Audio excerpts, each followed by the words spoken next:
નમસ્કાર દર્શક મિત્રો, ધ લોકસત્તા શોમાં આપનું સ્વાગત છે। આવતીકાલે 9 જુલાઈના રોજ દેશભરમાં ભારત બંધનું એલાન આપવામાં આવ્યું છે।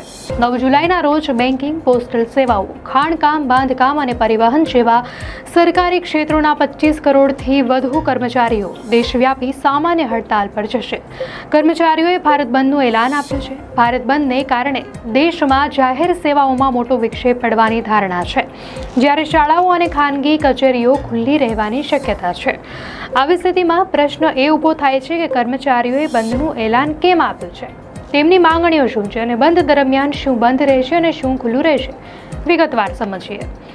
દેશના 10 કેન્દ્રીય ટ્રેડ યુનિયનોના એક સંયુક્ત મંચ દ્વારા ભારત બંધનું એલાન આપવામાં આવ્યું છે, જેમાં સંબંધિત શ્રમિકો અને ખેડૂત સંગઠનો સાથે કેન્દ્ર સરકારના મજૂર વિરોધી સંગઠનો, ખેડૂત વિરોધી અને કેન્દ્ર સરકારના કોર્પોરેટ સમર્થક સંગઠનો સાથે મળીને 9 જુલાઈના રોજ ભારત બંધનું એલાન કર્યું છે।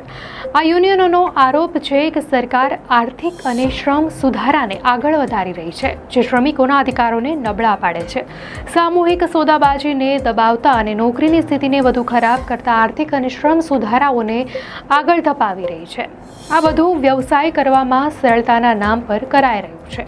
આ હડતાલમાં અનેક મુખ્ય રાષ્ટ્રીય સંગઠનો શામેલ છે, જેમાં Indian National Trade Union Congress, All India Trade Union Congress, Hind Mazdoor Sabha, Centre of Indian Trade Unions, All India United Trade Union Centre, Trade Union Coordination Centre, Swarojgar Mahila Sangathan, All India Central Council of Trade Unions, Labour Progressive Federation, United Trade Union Congress સહિત રાષ્ટ્રીય સંગઠનો શામેલ છે।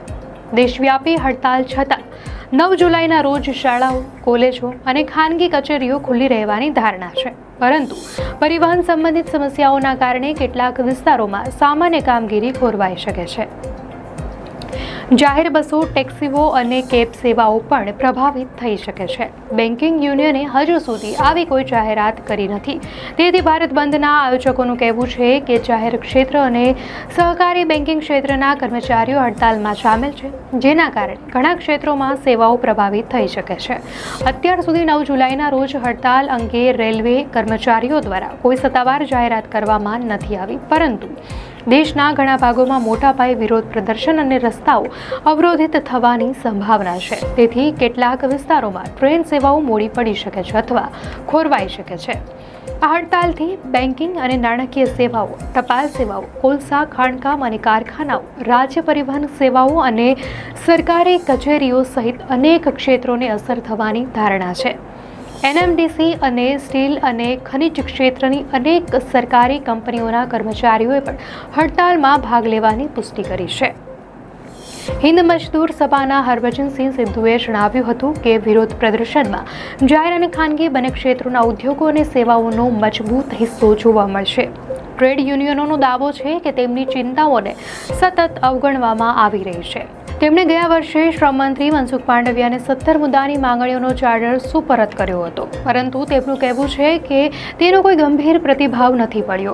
Union ફોરમે કહ્યું કે સરકારે દેશના કલ્યાણ રાજ્યના દરજ્જાને છોડી દીધો છે, તે વિદેશી અને ભારતીય કંપનીઓના હિતમાં કામ કરી રહી છે। આ નીતિઓનું કડક પાલન કરવામાં આવી રહ્યું છે અને તેના પરથી સ્પષ્ટ થાય છે ખેડૂતો અને ગ્રામીણ મજૂરોનો સમાવેશ શા માટે કરવામાં આવે છે, તો સંયુક્ત કિસાન મોરચા અને કૃષિ શ્રમિક સંઘ ગ્રામીણ લોકોને એકત્ર કરવાની અને આર્થિક નિર્ણયો સામે વિરોધ પ્રદર્શન કરવાની યોજના બનાવી રહ્યા છે, જેનો તેઓ દાવો કરે છે કે તે ગ્રામીણ મુશ્કેલીઓને વધુ ખરાબ કરી રહ્યા છે।